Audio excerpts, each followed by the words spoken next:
Well, knowledge is necessary. I think what makes the big difference is developing skill. And I think that's where a workshop, right, has that next dimension that, say, a book or a video doesn't have, which is the feedback loop. You're not just reading about it or hearing about it, you're trying it and you're doing it and you're getting feedback about how you're trying and doing it. And then you get to try it a different way.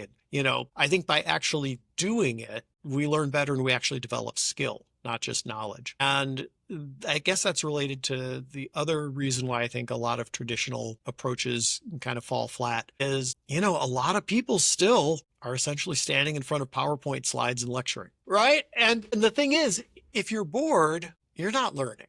Right. And so early on in my journey, I had encountered some folks who were doing all of their teaching using simulations and games. And I was like, oh my goodness, this is amazing. Right. And I was like, this is how I'm going to do it. Because when I first started to do this, I was making PowerPoint decks. And then after I had this experience of this other approach, I was like, oh, right, put away the PowerPoint. How can I get people to kind of get their hands on the ideas and the concepts and start to work with them and play with them and get the learning in at a much deeper level? And it really works. And it just happened that in the Agile space, I was one of the first, I don't know, maybe the first, there were probably other people who was really focusing on and popularizing like learning games.